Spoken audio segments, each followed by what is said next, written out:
یہ بات ہے قرآن کی۔ اے محمد کے ماننے والوں، کہو اپنے نبی سے کہ اس پہاڑ کو سونے میں بدل دیں اور اس معجزے کے جواب میں ہم ایمان لے آئیں گے۔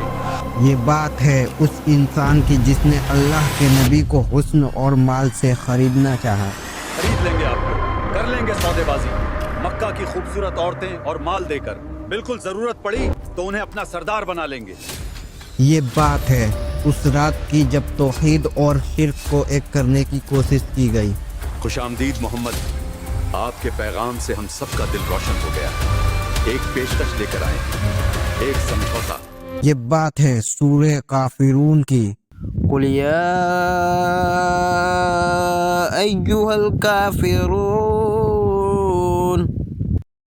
ہمارے مسلم گھرانوں میں اکثر بچے بچیوں کو الحمدوں کے بعد سب سے پہلے چاروں قل ہی یاد کرایا جاتا ہے۔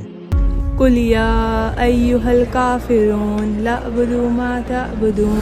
اور ہماری سوسائٹی میں نہ جانے کتنے ایسے مسلمان ہیں جو بنا بات کے منہ اٹھا کر بس کسی کو یوں ہی کافر کہہ دیتے ہیں۔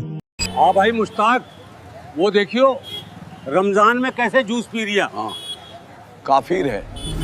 پر افسوس ہم میں سے بہت کم ایسے ہیں جو یہ جانتے ہیں کہ لفظ کافر اصل میں ہوتا کیا ہے اور چاروں کل کو کل ہی کیوں کہا جاتا ہے۔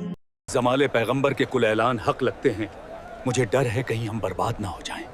یہ خوف مجھے بھی ستاتا ہے۔ کیا ہے سورہ کافرون کے نازل ہونے کا پیچھے کا واقعہ، اور کون تھے یہ لوگ جنہوں نے اللہ کے نبی کے ساتھ سودے بازی کرنے کی اور انہیں ڈرانے کی، یہاں تک کہ انہیں جان سے مارنے تک کی کوشش کی گئی۔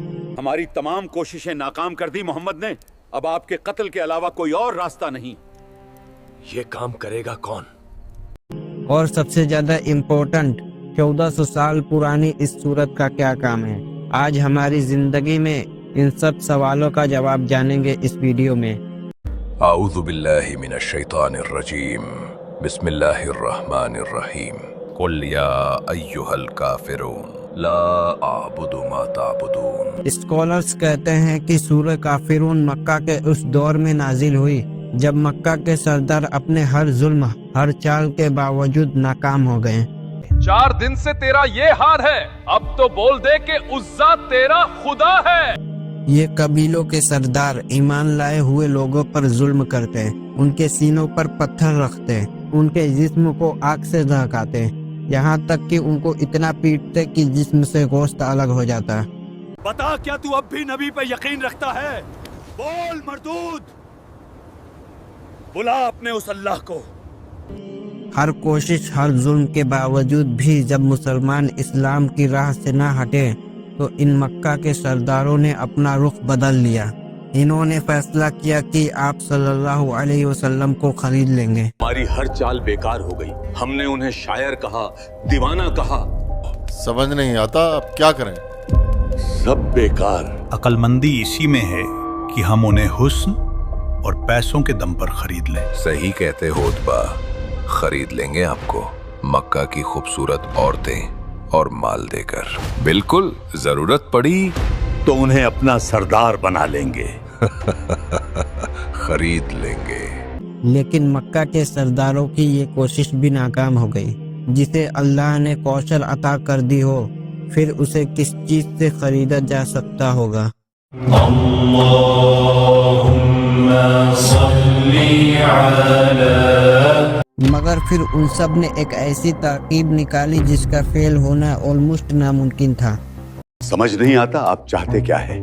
مجھے پہلے ہی ڈر تھا اس بات کا۔ ہماری ہر کوشش ناکام کر دی، اب صرف ایک ہی راستہ بچا ہے۔ کون سا راستہ؟ مجھے لگتا ہے ہمیں ایمان لے آنا چاہیے۔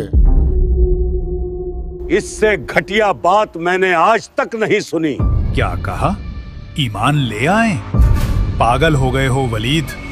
ولید بن مغیرہ کی یہ بات سن کر قریش کے سردار بھوچکا رہ گئے، لیکن پھر ولید نے انہیں سمجھایا کہ آپ صلی اللہ علیہ وسلم کے ساتھ سودی بازی کرنی ہوگی، ایک کوئی بیچ کا راستہ اختیار کرنا ہوگا، کیونکہ اب مسلمانوں کو ان کی راہ سے ہٹانا ممکن نہیں، تو کیوں نہ کمپرومائز کیا جائے، آپ صلی اللہ علیہ وسلم کے ساتھ ایک ڈیل کی جائے۔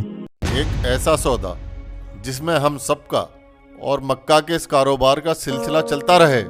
اور اس بات کے دماغ میں آتے ہی یہ سب اپنا پلان بنا کر آپ صلی اللہ علیہ وسلم کے سامنے پہنچ گئے۔ خوش آمدید محمد، دارالندوہ میں آپ کا استقبال ہے۔ آپ کے پیغام سے ہم سب کا دل روشن ہو گیا ہے۔ ہاں بالکل، آپ نے ہم سب کو صحیح راستہ دکھایا ہے، اور اسی وجہ سے آج ہم آپ کے لیے ایک پیشکش لے کر آئے ہیں، ایک سمجھوتا جس سے آپ انکار نہیں کر پائیں گے۔ انکار؟ آپ سنتے ہی حامی بھر دیں گے۔ ہم نے سوچا ہے کہ پورے 1 سال ہم آپ کے اللہ کی عبادت کریں گے، اور اس کے اگلے سال آپ ہمارے خداؤں کی عبادت کیجیے گا، اور یہ سلسلہ ایسے ہی چلتا رہے گا۔ کتنا خوبصورت خیال ہے۔ تو کیا کہتے ہیں آپ؟ ان سب کی بات سن کر آپ صلی اللہ علیہ وسلم نے کوئی جواب نہ دیا۔ وہ وہاں سے خاموشی سے اٹھ کر چلے گئے۔ ان کی اس خاموشی نے مکہ کے سرداروں کو بے چین کر دیا۔ کب آئے گا نبی کا جواب؟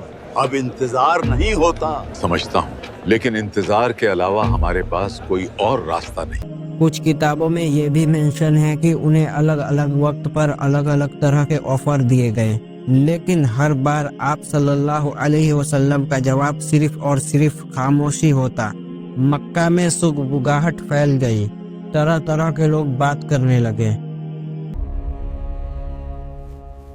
بہت وقت گزر گیا ہے، ہم جواب چاہتے ہیں ابو طالب۔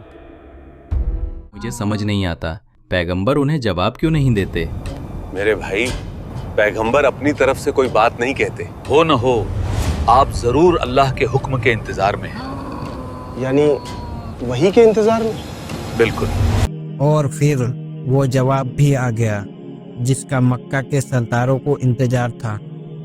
تشریف لائیے محمد، ایک بار پھر سے آپ کا استقبال ہے، آپ ہی کے بنائے بزرگوں کے اس دارالندوہ میں۔ کافی انتظار کروایا آپ نے۔ اس معاملے میں ہمارے دیوتا بڑے مہربان ہیں۔ وہ اتنا نہیں تڑپاتے۔ اب چھوڑیے یہ باتیں۔ صحیح کہا۔